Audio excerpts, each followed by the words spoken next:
Hey guys, welcome back to the channel. If you're new here, I'm Anna. I'm a little bit spooky. Today we're doing some elegant glam with the I Need a Nude palette from Natasha Denona. I just feel like seeing how glam I could go with the palette, how smoky, how dramatic, and oof, I'm in love with this look.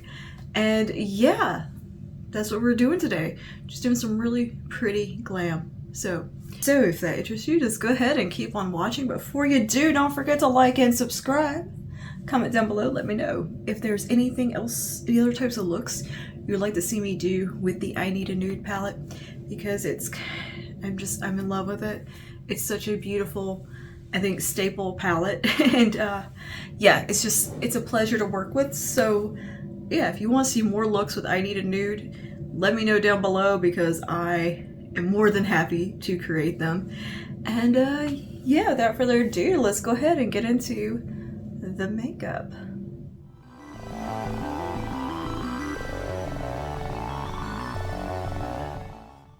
Hello! Let's do some more glam with Natasha Denona, I Need a Nude. Today I want to test the capabilities of how dramatic we can get with this palette, and dark and smoky. Because I don't think this palette is necessarily marketed to be that. It's more just there's element of glam to it, but it's more of an approachable palette in my opinion. But I think we can amp it up, and I want to show some of that versatility you can get from this guy. Let's get started. I've already primed my eyes. I've already got brows on, and my skincare, and a little lip balm, because the lips bit dry. Oh boy. Alright, so I'm going to start out here with a bit of the shade called... We're going to take a little bit of mesh to get things started, and we're going to bring that through the socket line, just like so. And I'm using an E25 for this. And we're just going to start kind of sculpting out right out here, and come in just a little bit. Just start building that transition area. And now we're going to go over to the shade called Wit and continue in the crease area. Same brush, and just tuck that right on in there. Just below where you applied mesh. We're going to let that float into mesh. And just blend up and out. If you wanted to, you could totally skipped applying mesh as well and just going straight in with Wit. I want that little bit of shadow from mesh in there, because it just adds a shadowiness. There's a method to my madness, even if it may not seem like it. I'm really bringing that through the socket area completely. So I'm allowing my eyes to relax and making sure it is visible in the crease. Pro tip for hooded or more mature lids, just relax your eyes and then kind of make sure the shade is showing. And then for blending, I like to raise my eyebrows and smooth out. But I can make sure the shades are still visible when my eyes are relaxed. I think I'm going to go down to an E27. We're going to take the shade called Vague, and we're going to go even tighter into the socket. A little more concentrated, and the same back and forth right into that socket, and letting it diffuse out into Wit. You see how we still have that shadowiness from mesh in there. It's almost like adding in a contour rather than color. And as I come up and there's less product on the brush, I'm just letting it blend out. And I'm taking it all the way right into here. And you get back to the previous brush and just give everything a nice little once over. Alright, and then on that bigger brush, the E25, I'm going to take a little bit of the shade called Fair. I do like to use this one right around these edges, just to really soften things up. I'm going to take a touch of Tender on the E27, a slightly smaller brush, and really tuck it right where I want the most depth. And again, checking to make sure all these things are visible when my eyes are relaxed. I want that nice combination of those rosy tones with the taupes. Just for a very shadowy look. Shadowed, but slightly warm, which is what those little rosy tones will give you in this palette. Wit and Vogue. If you want to, you can even layer up a little more Vogue in there. This is a palette you can't mess up blending. Like, these colors will all just play together so well and not go muddy. You don't have to worry. It's such an effortless palette. Now I'm going to go down to a small little flat brush here, and we're going to go into the shade Silhouette, which is the deepest brown. And we're going to take that on the outer corner to start and just let it travel up right to the crease where we applied Tinder. And this is going to be a shade, we're going to use this shade to really create some nice depth out here.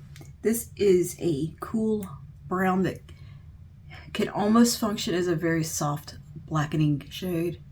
Can really deepen everything up without a ton of color itself. It's almost like a shade adjuster. Like if you were mixing paint kind of thing, you would add in a black eyeshadow, or you would add in like black paint to darken things up. That's kind of how I feel about this color, because it's not quite black, or it's not black, so it makes it easier to work with, but it just adds pure soft depth. It has a bit of a desaturatedness to it while still being very gentle and not gray, not really brown, not black. It's just somewhere in between there. And it's like a true shadowy shade. Silhouette's kind of the perfect name for it. It's very easy to work with. I'm just going to take that and right up to where we applied mesh. And I'm going to take a little bit right here on the inner part of the lid and let that kind of float over. We do a little bit of a halo placement. And this shade's also quite nice because this doesn't have a ton of fallout. So it's very easy to work with and control, which is not always the case for a super dark shade. Sometimes they can just get away from you. And next thing you know, you've got a massive smoky eye that you were not intending to have. So it just really creates a nice shadowiness. This palette reminds me of like working with shade and light for like sketching and like portrait work or something. As far as like the mattes go in here. I just like that they're not so gray either. They're cool, but they're not black and white. Which is kind of the difference between it and the Xenon. Xenon, you know, is obviously just a very desaturated black and white palette in shades of gray. It's various finishes. Which honestly is not quite my jam. I need that little bit of something else in there.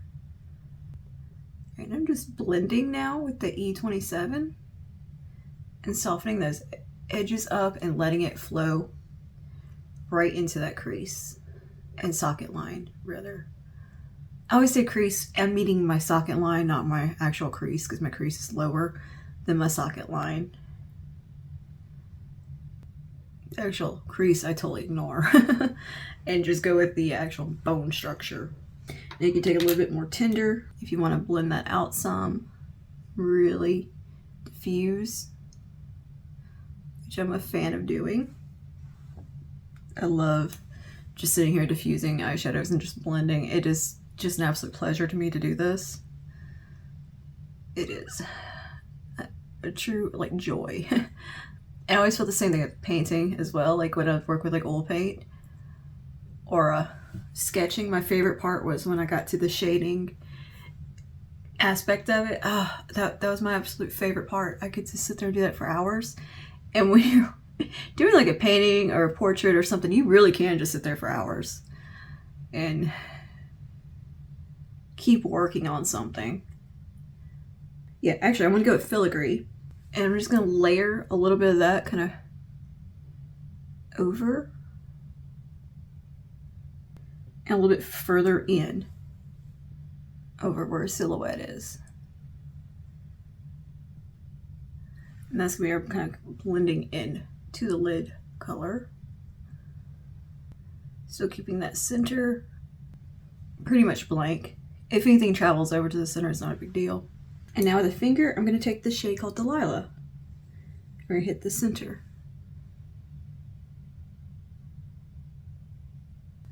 I mean, oh, that Delilah is one of the most beautiful eyeshadows. Just touching it in the pan feels nice. It's very, just such a smoothness to it. Like it reminds me of like a silkiness, like almost like an HD powder feel. When you touch it, it's very pleasant. And yeah, that's gonna go in the center. And you could pretty much do this with any combination of the shades in this palette and have such a beautiful look. Like you really could not mess up. This is to me is one of the most functional palettes. Just user friendly. I'm just gonna take my E27, come around them edges. And the shimmer formula in here is so flattering. So if you have any texture on your lids, like wrinkles, I do. I have very wrinkly inner corners. This doesn't exacerbate that at all. I always have really bad creasing right here on these inner parts, especially on the sides worse. I've always had that. And oh, I know it's gonna get worse the older I get, but that's usually struggle. And shadow can look creepy there. These don't do that. I always look for shades and eyeshadow formulas that don't look creepy right here. And these don't do it, so. Take a little more filigree. Just to make sure everything is blending together. And we have like some nice dimension on the lids. Just pulling Delilah up and out a little bit. Now I'm going to darken up that outer corner a little more, so I'm going to take a little more silhouette and just patting it right there and letting it kind of slightly wing up to a lifted shape. Every time I use the shade Delilah, I get the Florence and the Machine song stuck in my head, Delilah. It immediately just pops in my head. That was a cool album that was on. How the videos that were choreographed with like the interpretive kind of dance, amazing. That's what people think interpretive dance. You kind of like, when Florence does it, it's choreographed and it's just really reacting to the emotion and the feel of the song, and it feels so like a true expression. And it doesn't feel silly or cheesy. Like a lot of times I would personally think when I heard choreographed interpretive dance or anything like that, I'm like, Florence, it manages to incorporate dance into her music in such an organic, beautiful way. And she always has like done that. And it just fits the songs so well, and there's so much emotion coming out and so much expression that you feel it when you're watching it. You feel it and you like want to be like, yeah, like with her. Her songs always have so much heart in them and just so much feeling and like pain and happiness and joy. Like you feel the emotions with her. And that's when I just adore Florence and the Machine. This is one of my favorite bands. I don't think I talk about them very much, but they are one of my like top bands. I love the dresses that she's been wearing on stage. They're designed by Vampire's Wife, which is Nick Cave's wife. He looks like a vampire, so good. You know, it works. But she's a fantastic designer. Her dresses are just gorgeous. I'm taking a little more silhouette right here, just to get a little more intensity in there. her dress design is just, they're beautiful. They are beautiful pieces. And I love the stuff she's designed for Florence to wear. Well, I don't know if she designed it for Florence or just Florence wears her stuff. I think she might have done custom pieces for Florence. Either way, beautiful. And I love that she performs barefoot. I'm like, girl, I would be the same way. If I was a musician, like singer, and danced around like the way Florence does on stage, I would be barefoot the whole time. Fun note about me is I hate wearing shoes. I hate anything on my feet, to be honest with you. Like, I don't like socks. I don't like house shoes. I'm a barefoot little hobbit. Like, I will go outside in 30-degree weather, or as cold as it gets in Louisiana, barefoot. I cannot, I don't like having things on my feet. And I've had to wear fuzzy socks this last couple of weeks. Not because of the cold, but because I sprung my foot. And the socks make my foot feel better, because it's like a cushion around it. And it just keeps it from feeling like things are touching it as much, and just, it comforts it. It makes it a little more comfortable for walking. Like, my skin's not like catching on the floor or something. I don't know. There's no tugginess around it. And I have come to appreciate the fuzzy sock for around the house. And thankfully, my stepmom had bought me a pack of 3 couple of years, 3 or 4 years ago. She had bought me a pack of these huge fuzzy socks that have like the Sherpa lining in them, and they're like sweater material on the outside, and they have grippies on the bottom. Those have come in handy. Like, I didn't even take the tag off of 2 of them because I've used the 1 pair, and I would just wash them if I wanted them. On those really, really cold days, like when I felt like my feet were just freezing, I would put a pair on. Yeah, all the fuzzy socks that I've ever been gifted have been put in rotation this last couple of weeks because, girl, I could not handle that ace bandage no more. I hate the way an ace bandage feels. So yeah, I did wear it the recommended 48 hours that they told me I had to wear it. I've had to put ice on my feet. Ugh. Okay, I'm taking a little more tender, just right here, and this is on a detail diffuse crease. Anyway, I'm typically completely barefoot at all times. Will take my shoes off at any opportunity. Like, as soon as I come in the door, shoes are off, socks are off.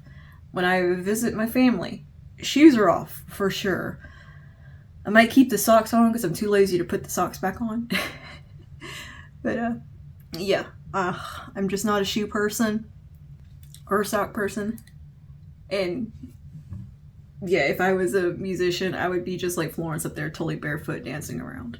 Which I know is probably not the best thing for your feet, like, because of support and stuff.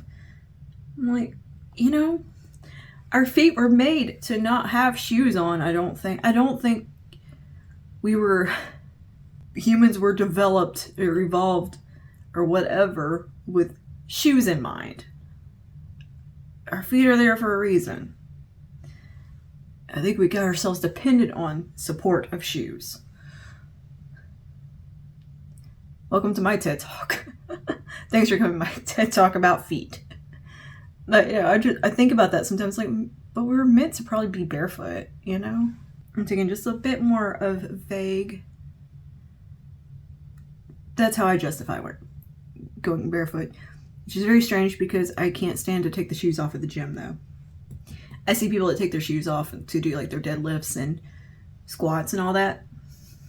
No, because my fear of dropping a weight on my feet dramatically outweighs my discomfort of and dislike of shoes. Dramatically outweighs it. And also, I don't have great balance.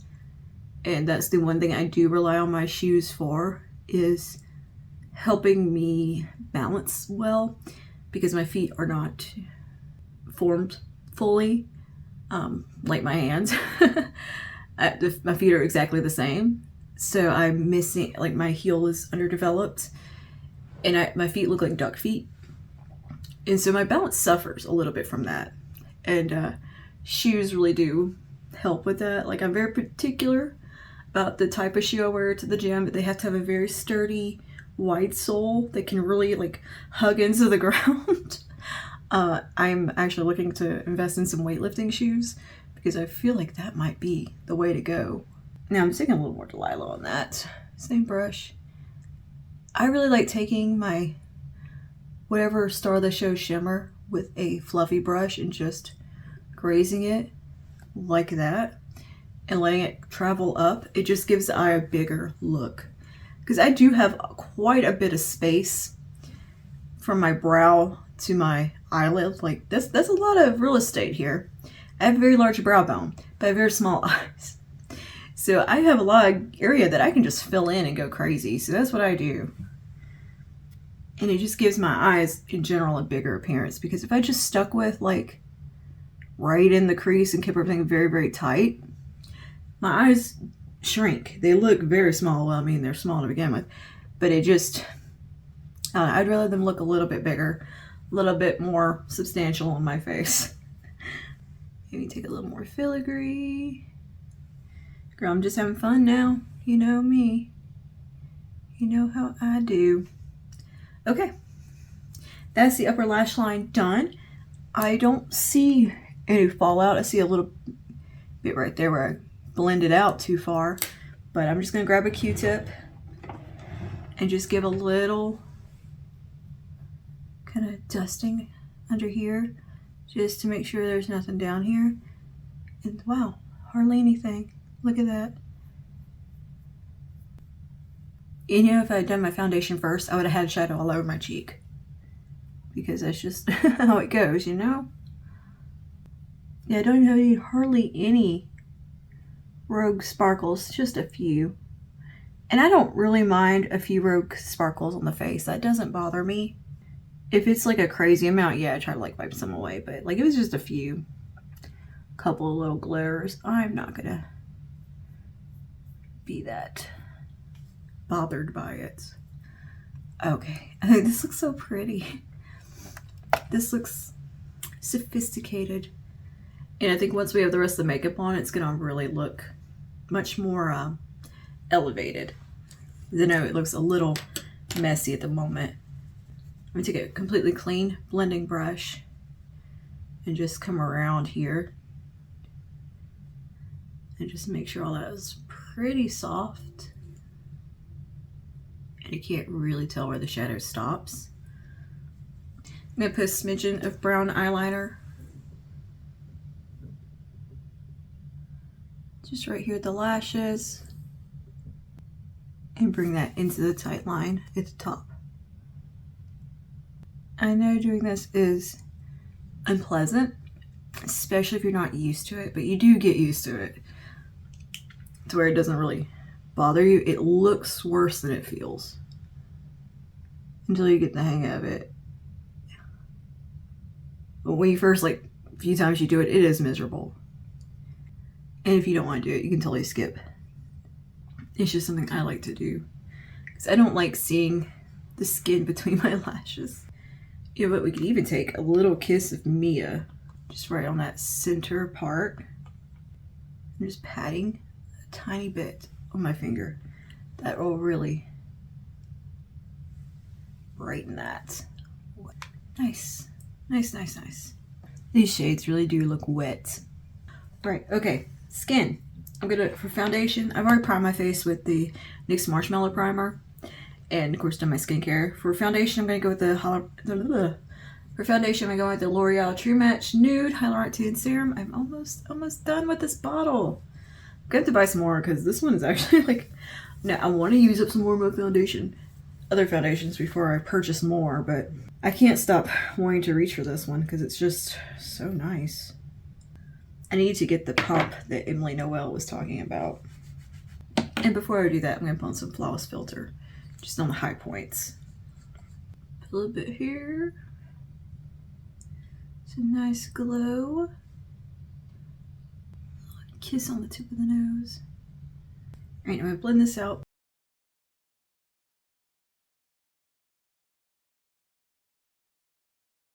Same foundation brush. I'm gonna go in with the actual foundation, the L'Oreal True Match Tinted Nude Hyaluronic Serum Foundation.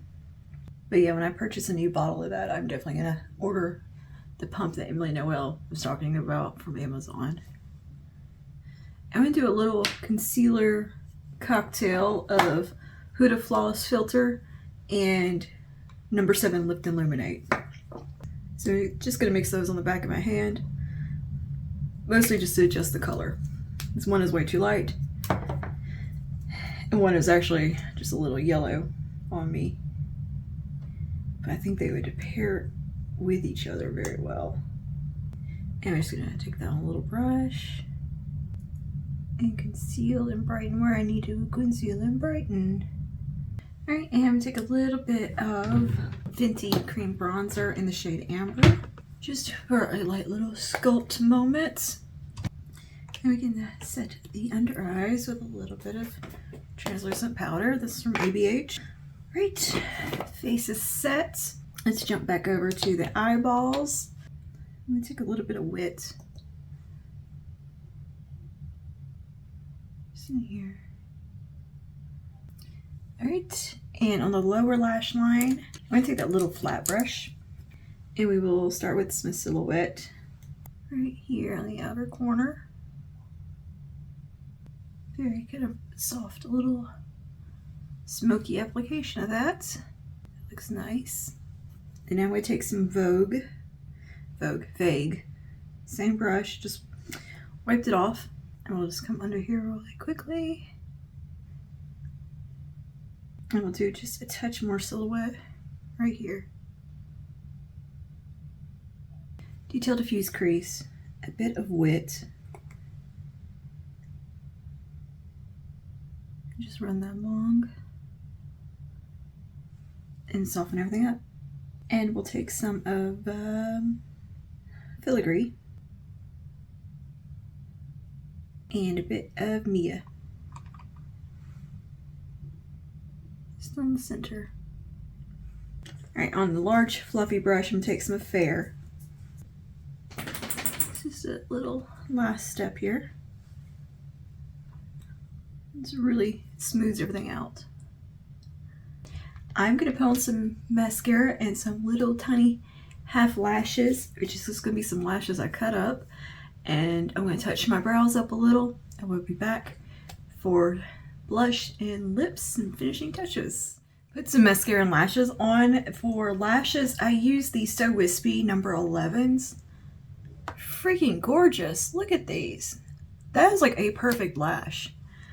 I'm gonna need a whole set of those, like a whole value pack of those, because those are beautiful and just so nice. I know I've probably used these lashes before at some point, but oh, those are nice lashes.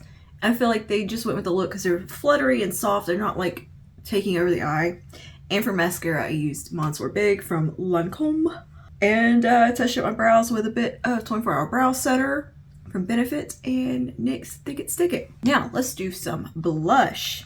For blush, I'm gonna grab the good old CoverGirl Classic Color Blush in the shade Soft Mink, because I feel like this color would be perfect with this eye look. Such a nostalgic smell. I think some people may hate the smell of these, but oh, I love it. I just love it. And since this blush has a little bit of a sheen in it, I'm gonna skip highlighter. I feel like we got a lot of glow going on today anyway, with the eyes and just the skincare, the foundation, the flawless filter. I also did a little bit of setting spray. I did Milani Make It Last. Yeah, perfect blush shade. And so it has that just beautiful sheen in it. You could totally skip highlighter with this. Oh, I'm gonna put a tiny bit of bronze on just to warm up the skin a bit more. I'm gonna grab NARS Laguna, just a little touch of that. Just right here, little tippy tappies. Yeah, I haven't used NARS Laguna in forever. I feel like pulling it out because I just thought it would be pretty with this look. Yeah, I just adore this blush. It's probably one of my top blushes ever. And again, it's one you kind of can't mess up. You could just go to town applying it and it just looks good. Look at that. That's a nice cheek right there. Just have a little bit of bronze right around the forehead there. And I'll take my powder brush, dab over, make sure everything is kind of blended together nicely. All right, lips. Oh, let me take my hair down and put my earrings on before we move on to lips. I actually just let my hair mostly air dry last night, and I put some air dry cream in it from Bumble and Bumble.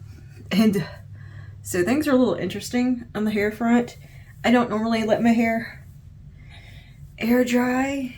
Like, I let it dry almost about 80% and then went in and diffused the rest just because I need it dry so I could go to bed. And yeah, I don't normally do that. So we've got some, the hair doesn't know what it wants to do. It's like, are we straight? Are we curly? What are we? We're just weird and wavy. I put the air dry cream in hopes of cutting down the frizz. It did a little bit, but you know, when you got wavy, curly hair, frizz is gonna happen. Especially when you don't do a ton of styling to it and just kind of let it go. Because usually when I don't really style it and just let it go, it's more frizz than it is anything. Here we are. Okay. Just tuck that behind my ears for the time being. Lips, I'm gonna go with the lip liner from ColourPop called Avi.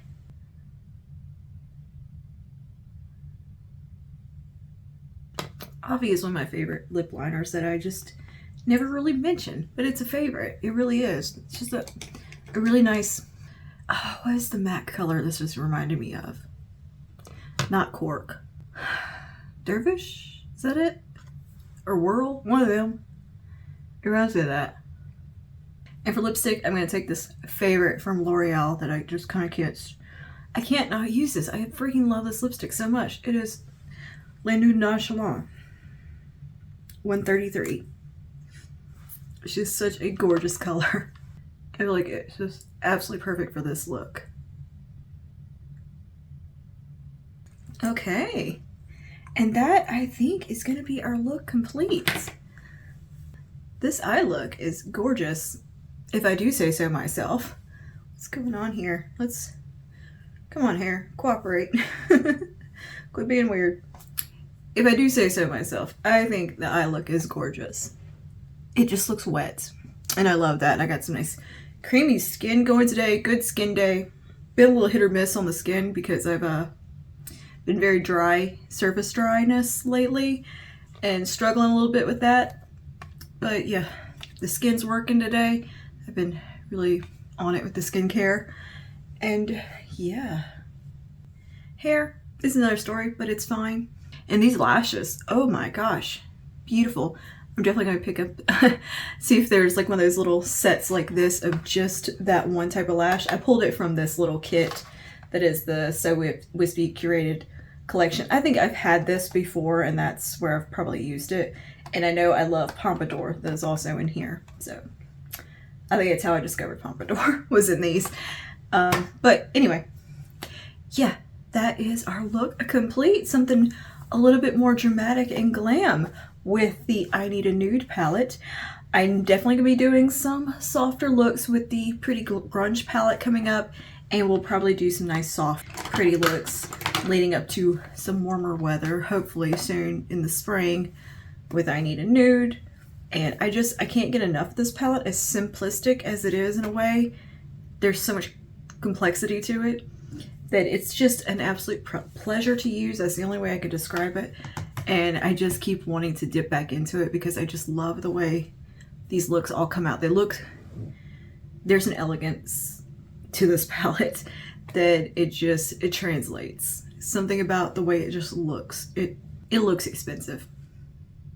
So yeah, thank you for hanging out with me today, and I will see you guys in the next one. Stay safe and stay spooky. Bye now.